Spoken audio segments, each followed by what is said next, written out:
Hello everyone, मैं नेहा और हम पढ़ रहे थे बायोलॉजी।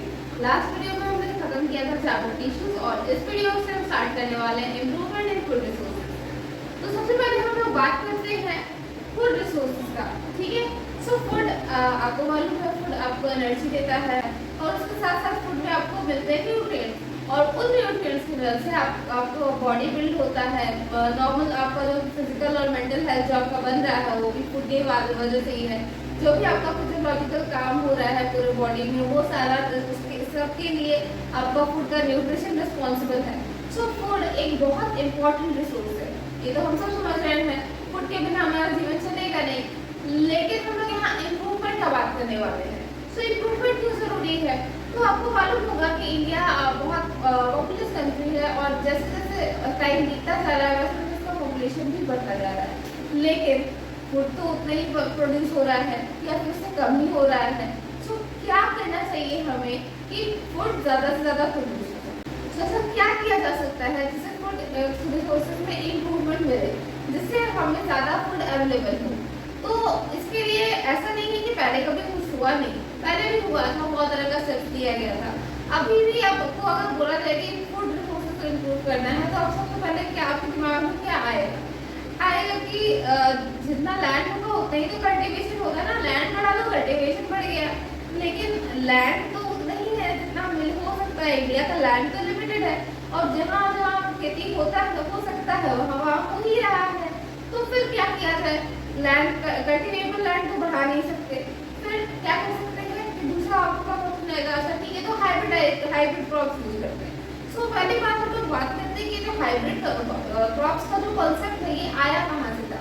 तो 1970s में हुआ था एक ग्रीन रिवॉल्यूशन। ठीक है, ग्रीन रिवॉल्यूशन।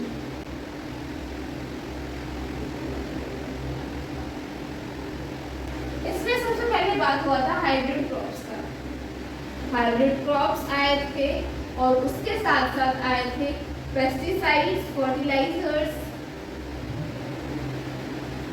फर्टिलाइजर्स आए थे, पेस्टिसाइड्स, हर्बिसाइड्स, बहुत कुछ आया था, बहुत सारा केमिकल्स आया था, एक्सेट्रा बस लिखते रहे। ठीक है, और इन सब की मदद से फूड प्रोडक्शन में इम्प्रूवमेंट आया था, काफी इम्प्रूवमेंट आया था और इतना इम्प्रूवमेंट आया था कि इसके लिए हम लोग ग्रीन रिवॉल्यूशन कहते थे। ग्रीन लिखते हैं ना, फॉर्डर हमारा जो भी फूड मटेरियल्स है, जो भी क्रॉप्स है, तो इसीलिए इसको ग्रीन रिवॉल्यूशन कहा गया। लाया गया था भाई फादर कौन थे इसके? MS स्वामीनाथन। इंडिया में father of green revolution MS Swaminathan को कहा गया था, क्योंकि इंडिया में ग्रीन रिवॉल्यूशन लाने के लिए रिस्पॉन्सिबल थे।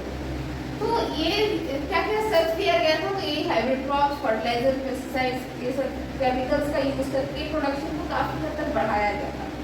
तो बढ़ाने से क्या हुआ? क्या अभी तक हम लोगों को उसका फायदा मिल रहा है? तो हाँ, मिल तो रहा है, क्योंकि उस समय के हिसाब से अगर उस समय ये ग्रीन रिवॉल्यूशन नहीं आता तो हमारा फूड रिसोर्स हो सकता है अभी तक खत्म हो चुका होगा। तो चलो अभी तक हम चल रहे हैं because of this green revolution, but अब हमको उसका इम्पैक्ट भी देखने को मिल रहा है। तो बहुत सारे फर्टिलाइजर्स, पेस्टिसाइड्स जो आए थे तो उसका केमिकल उसमें जो केमिकल्स होता था वो केमिकल्स हमको आज भी खाने में मिलता है। और अभी भी जो फार्मिंग टेक्निक्स है उसको फर्टिलाइजर्स और पेस्टिसाइड्स का यूज करने के कारण केमिकल्स आपको देखने को मिलता है कई जगह पर। उसके अलावा हाइब्रिड क्रॉप्स का यूज करते करते सॉइल का जो नेचर होता है, जो सॉइल का जो फर्टिलिटी होता है वो कहीं ना कहीं इरोड हो रहा है। सो हमारा रिसोर्सेज डैमेज हो रहा है। जिन रिसोर्सेज के कारण हमारा फूड तैयार होता है, फूड बनता है, कल्टीवेट होता है, वो सारे रिसोर्सेज ही डैमेज हो रहे हैं। तो उन रिसोर्सेज को ठीक करने के लिए, उस न्यूट्रिएंट बैलेंस को मेंटेन करने के लिए हमें एक सस्टेनेबल तरीका ढूंढना पड़ेगा, जिससे कि हमारा काम भी बन जाए और रिसोर्सेज भी बर्बाद ना हो। ये तो बात है ग्रीन रिवॉल्यूशन का। इसके अलावा एक रिवॉल्यूशन आया था, व्हाइट रिवॉल्यूशन।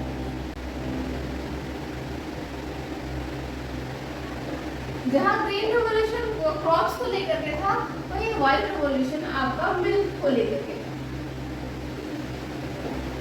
ठीक है, अब यहाँ तक तो ठीक है, तो व्हाइट रिवॉल्यूशन भी आ गया, ग्रीन रिवॉल्यूशन भी आ गया, येलो रिवॉल्यूशन भी था। मतलब बहुत सारे तरह के बहुत सारे जगह पर आपका इम्प्रूवमेंट हुआ था फूड रिसोर्सेज में, बट इन रिवॉल्यूशन का जो भी साइड इफेक्ट्स है वो अभी तक हम साइड इफेक्ट्स नहीं, इसके अलावा एक रिवोल्यूशन से एक प्रॉब्लम और सामने निकल करके आया कि चलो फूड प्रोडक्शन तो बढ़ गया, अवेलेबिलिटी आ गया मार्केट में, मतलब मार्केट में आपके पास फूड अवेलेबल है, लेकिन कब तक रहेगा ये फूड अवेलेबल?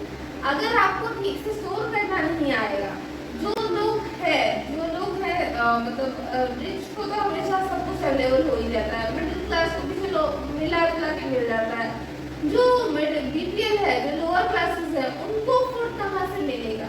तो ये दूसरा प्रॉब्लम हम लोग को देखने को मिला कि पहला बात तो आपको स्टोरेज प्रॉपर नहीं हो पाया, स्टोरेज जो है स्टोरेज का हमको कमी दिखा कि हाँ स्टोरेज में कमी आता है। और दूसरा चीज जो हमको देखने को मिला कि जो लोअर इनकम वाले लोग हैं वो लोग अभी भी फिजिबल नहीं, उन लोगों के लिए अभी भी फूड अवेलेबल नहीं है, फिजिबल नहीं है। अब जो हमारे पास ऑब्जेक्टिव्स है उसमें ये दो तीन चीज इंक्लूडेड है। सबसे पहला क्या, जो भी आपका फूड ग्रोइंग टेक्निक्स हो वो सस्टेनेबल हो, ठीक है। तो सबसे पहला आता है आपका सस्टेनेबल। सस्टेनेबल होने का मतलब जो कि लॉन्ग टर्म में आपको अफेक्ट ना करे, वैसा टेक्निक हमें निकालना होगा। सस्टेनेबल फूड ग्रोइंग टेक्निक का जरूरत है।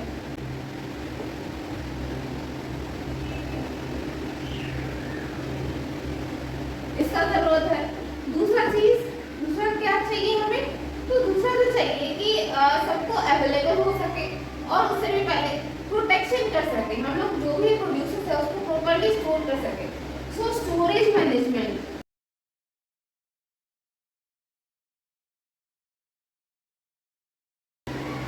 ठीक है। तो स्टोरेज मैनेजमेंट है जो हमारा नेक्स्ट शॉर्टकमिंग है, जो अभी हम लोग को फोकस करना है जिस पे। और तीसरा पॉइंट है क्या, कि सबके लिए फूड फिजिबल हो, फूड फिजिबल टू ऑल, या फिर आप कह सकते हो फूड फिजिबिलिटी को मेंटेन करना, मतलब कि हर एक सेक्शन के पीपल को फूड अवेलेबल हो। सो ये हमारे पास ये तीन अभी मेन हमारे ऑब्जेक्टिव्स हैं। सिर्फ यही नहीं, इसके अलावा आपको फूड कल्टीवेशन का वैरायटी, उसका क्वालिटी का इम्प्रूवमेंट को लेकर के तो हमें हमेशा सोचते ही रहना चाहिए कि फूड क्वालिटी जैसा होगा, जितना अच्छा होगा वैसा हमारा ग्रोथ भी अच्छा होगा।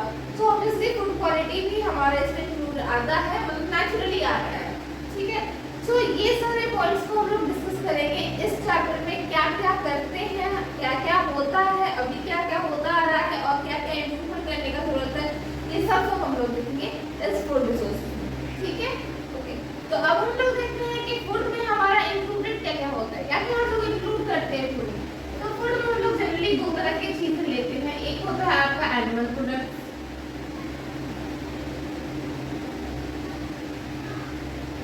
और दूसरा होता है आपका प्लांट प्रोडक्ट्स,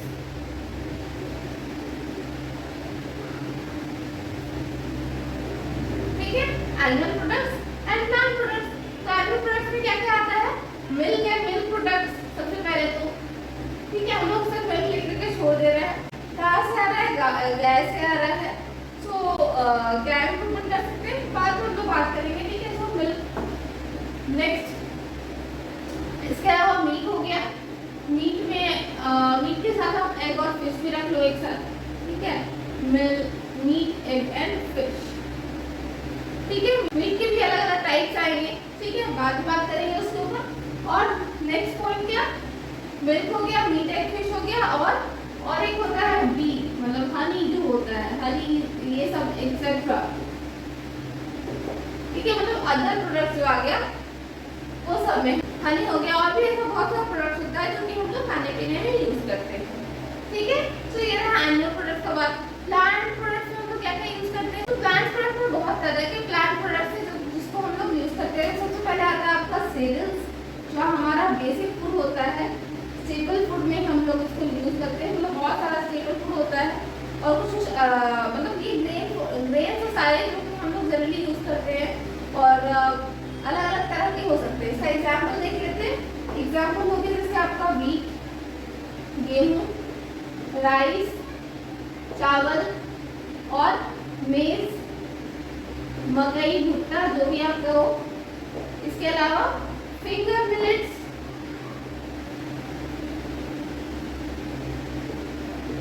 क्या नाम है इसका, बाजरा जिसको कहते हैं, ठीक है। इस तरह से आप और भी एग्जाम्पल्स ले सकते हो। क्या प्रोवाइड करता है सेल्स? बेसिकली हमें कार्बोहाइड्रेट प्रोवाइड करेगा।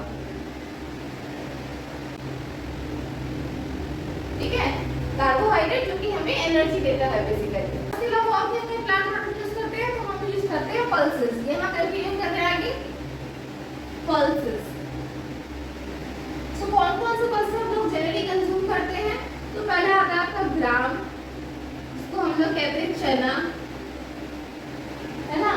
Next for example P, this is also a pulse. मटर इसको हम लोग कहते हैं। और लेंटिल हो गया, इसको हम लोग मसूर कहते हैं।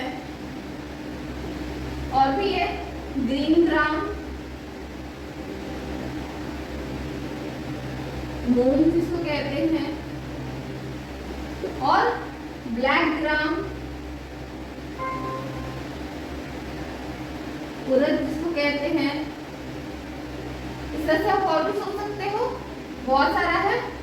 पिजन पी जिसको अरहर बोलते हैं। सो ये सारे पल्सेस हैं और ये पल्सेस हमें प्रोवाइड करते हैं प्रोटीन से। ठीक है, so these are four proteins. और ये हो गए आपके कार्बोहाइड्रेट के लिए। नेक्स्ट और हमें चाहिए होता है फैट्स। फैट्स कहाँ से मिलेगा, सो फैट्स के लिए हमारे पास होता है ऑयल, ऑयल सीड्स। सो ऑयल सीड्स में कौन कौन से हैं, अब एग्जांपल सनफ्लावर हो गया, मस्टर्ड हो गया, मस्टर्ड जैसे सरसों जिसको बोलते हैं मस्टर्ड।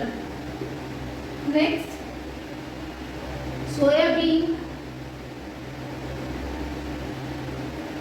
इस तरह से आप और भी एग्जांपल दे सकते हो ऑयल सीड्स का। और ये सब आपको प्रोवाइड करते हैं किससे, फैट से। ठीक है, तो ये तीन हो गया आपका बेसिक जो हमें बॉडी बिल्डिंग और रेगुलर मेंटेनेंस में चाहिए होता है। इसके अलावा हमारे बॉडी को प्रॉपर फंक्शन करने के लिए चाहिए होता है vitamin, minerals, water and roughage. Roughage generally आपको हम लोग फाइबर्स भी बोलते हैं और ये आपका प्रॉपर डाइजेशन में हेल्प करता है। फाइबर्स एक्चुअली आप जो भी कुछ खाते हो, ये मतलब ये सारा ये जो हमने लिखा सब में ही आपको फाइबर्स कुछ ना कुछ अमाउंट में मिलता है। तो फाइबर्स अलग से लेने का कोई जरूरत नहीं होता। बस आपको विटामिन, मिनरल्स, वाटर तो हम लोग ऐसे ही दिन भर पीते ही रहते हैं। इसके अलावा अभी फ्रूट्स हैं, वेजिटेबल्स हैं जो कि वाटर से प्रोवाइड करते हैं। विटामिन मिनरल्स भी हमें वेजिटेबल्स एंड फ्रूट से मिल जाता है। ये सारे हैं हमारे टाइप्स ऑफ प्रोडक्ट्स जो कि हमें चाहिए होता है ऑन अ रेगुलर बेसिस, जो हम कल्टीवेट करते हैं, जो हमारे फूड रिसोर्सेज में इंक्लूडेड होता है। सिर्फ इतना ही नहीं, इसके अलावा जो भी एनिमल प्रोडक्ट्स आपका आ रहा है, ये कहाँ से आ रहा है, ये भी जो भी एनिमल्स है, उन एनिमल्स को भी कुछ चाहिए होता है खाने पीने के लिए। तो वो खाते हैं क्या, उनको चाहिए होता है फॉडर क्रॉप्स।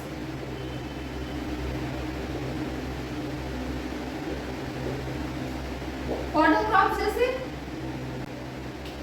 ओट्स हो गया,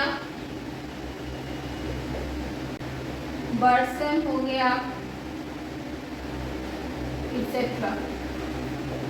ये सब होते हैं फॉडर क्रॉप्स, जो कि फॉडर मतलब जो कैटल खाते हैं और कैटल से ही तो हमें एनिमल प्रोडक्ट मिलने वाला है। तो ये सब भी कल्टीवेट होना जरूरी है। तो इतने टाइप के प्लांट प्रोडक्ट्स जो हमें कल्टीवेट करना है, जो हम कल्टीवेट करते भी हैं, ये क्या इन सबका रिक्वायरमेंट्स एक होता है, क्या सबका नीड एक होता है, तो नहीं। हर किसी का climatic conditions, photo period, sunlight हो गया, उनको कितना पानी चाहिए होता है, सब कुछ अलग अलग होता है। सो उस बेसिस पे हमारे पास सीजन्स होता है, एक पैटर्न होता है जिसमें हम लोग जनरली उगाते हैं।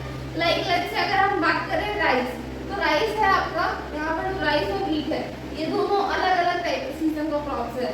राइस जो होता है ये आपका बारिश के सीजन में होता है, यानी सितंबर वाले सीजन में होता है। वहीं आपका व्हीट जो है ये आपका रबी क्रॉप है, जो कि आपका नवंबर जनवरी से लेकर जनवरी तक वाला जो टाइम में होता है उसमें होता है। सो सबका अलग अलग होता है, सबका अमाउंट ऑफ सनलाइट सबको अलग चाहिए होता है, फोटो पीरियड सबका अलग होता है। फोटो पीरियड मतलब कोई अमाउंट ऑफ सनलाइट एक दिन में कितना प्लांट रिसीव कर रहा है, that is it's photo period.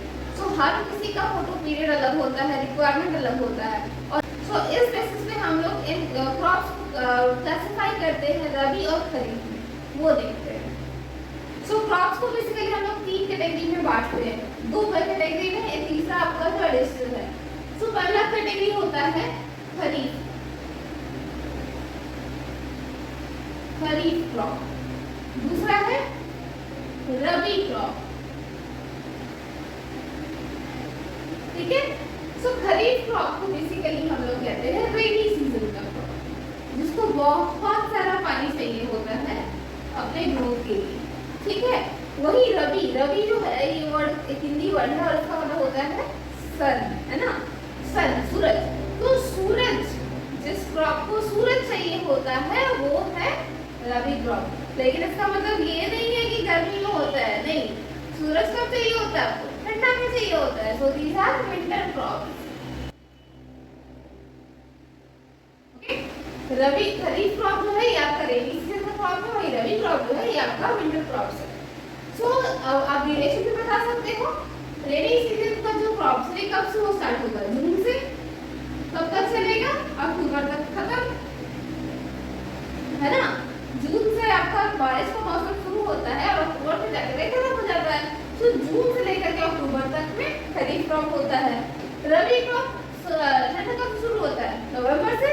सो नवंबर से लेकर के कब तक चलेगा, फरवरी, है ना। लेकिन मतलब हार्वेस्टिंग वार्वेस्टिंग नहीं करके ये आपका चला जाता है अप्रैल तक। तो नवंबर से अप्रैल तक में जो होगा वो आपका रबी क्रॉप है, ठीक है। खरीफ क्रॉप में क्या है, जून से अक्टूबर वाला, रबी क्रॉप नवंबर से अप्रैल वाला, ठीक है। नेक्स्ट इसका एग्जांपल देखते हैं। खरीफ क्रॉप का एग्जांपल रेनी सीजन में क्या क्या होता है, जैसे आपका होता है पैडी, पैडी जो होता है ये आपका राइस इसी से आता है, ठीक है। सो पैडी, आप राइस इसको ले लो, ये है आपका होता है। उसके अलावा मेज, कुछ पल्सेस वगैरह भी होते हैं इसमें, जैसे कि आपका ये हो गया ग्रीन ग्राम जो होता है, यानी कि मूंग, इसी में होता है। ब्लैक ग्राम हो गया, ये भी इसी में होता है।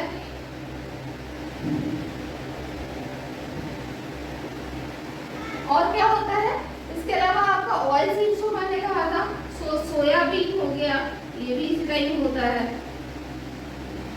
और आपका जैसे कॉटन, कॉटन भी आपका खरीफ क्रॉप, ठीक है। सो ये हो गया आपके एग्जांपल्स, ये दोनों है आपके सेरेल्स के, ये दोनों पल्सेस के, ये आपका ऑयल सीड और ये आपका फाइबर्स, ठीक है। सो ये सब आते हैं आपके रेनी सीजन के क्रॉप यानी कि खरीफ क्रॉप में। रबी क्रॉप के एग्जांपल कौन कौन से हैं, सेरेल्स को बात करें, सेरेल्स को बात करें तो इसमें आ जाएगा वीट, गेहूं जो होता है, और पल्सेस को बात करें तो मसूर हो गया, लेंटिल, ये भी इस टाइम पे होता है। ऑयल सीड्स को बात करें, मस्टर्ड इसी टाइम पर होता है, ठीक है, और एक्सेट्रा। सो ये आपके हैं रबी क्रॉप के एग्जांपल और ये खरीफ क्रॉप के एग्जांपल। अब इसके अलावा एक टाइप और होता है जिसको हम कहते हैं ग्रेन क्रॉप। ये आपके समर सीजन की क्रॉप है, यानी कि आपका ये मतलब जिस टाइम पर आपको देखो जून से अक्टूबर यूज हो गया, नवंबर से अप्रैल यूज हो गया, बीच क्या क्या अप्रैल मई जून, ये 3 महीना, इसमें क्या होगा, तो इसमें होगा grain crop. April to June तक वाला जो सीजन है उसमें आपका ग्रेन क्रॉप होता है। तो इसमें जनरली आपके वेजिटेबल्स और फ्रूट्स ही होते हैं इसमें मोस्ट ऑफ द टाइम।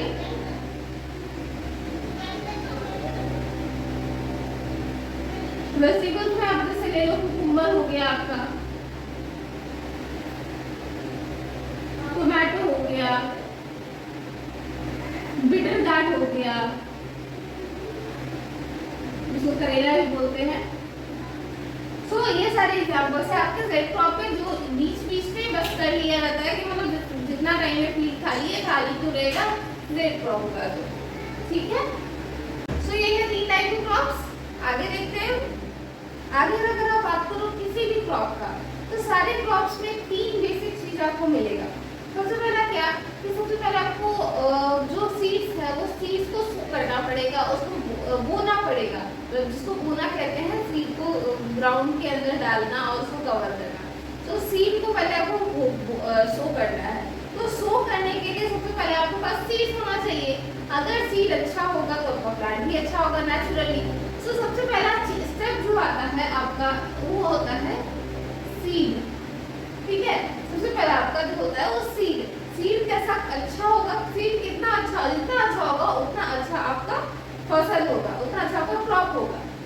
दूसरा चीज अगर आप देखो तो जो भी आप तरीका यूज करते हो, मतलब सीड वो कर दे, सो कर देने के बाद सीड मतलब बीज को बो देने के बाद आप और आप क्या करते हो, उसको पानी डालते हो, प्रॉपर सनलाइट आता है, सनलाइट नहीं मिलेगा तो भी गड़बड़ा जाएगा, प्रॉपर अमाउंट ऑफ वाटर नहीं मिलेगा तो भी गड़बड़ा जाएगा।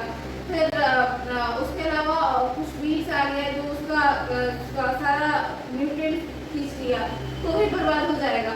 तो दूसरा चीज जो होता है वो होता है आपका सीड के बाद प्रोडक्शन, या फिर आप कल्टीवेशन भी कह सकते हो इसे। और तीसरा एट द एंड आपका आता है कि चलो आपने कल्टीवेट कर लिया, आपके पास आपका प्रोड्यूस आ गया। अब इस प्रोड्यूस को आप या तो कंज्यूम करोगे या तो फिर रखोगे अगले बार के लिए, आप या फिर आप दोनों ही कर सकते हो।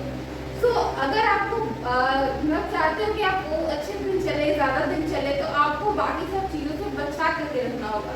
सो यहाँ पर बात आता है प्रोटेक्शन का। ठीक है, सो आप कोई भी क्रॉप क्यों ना कल्टीवेट कर लो, आपको ये 3 स्टेप से तो होकर ही जाना ही पड़ेगा। सो इसी 3 स्टेप के बेसिस पर है कि आप इसमें आप क्या इम्प्रूव कर सकते हो। सीड का आप वैरायटी इम्प्रूव कर सकते हो। तो यहाँ से आता है वैरायटी इम्प्रूवमेंट। ठीक है, नेक्स्ट प्रोडक्शन कल्टीवेशन, इसको भी आप इम्प्रूव कर सकते हो। तो प्रोडक्शन इम्प्रूवमेंट आ जाएगा यहाँ पर।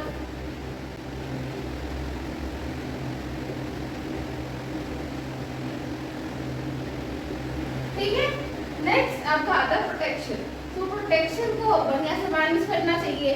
सो नेक्स्ट यहाँ पर आ जाता है आपका प्रोटेक्शन मैनेज।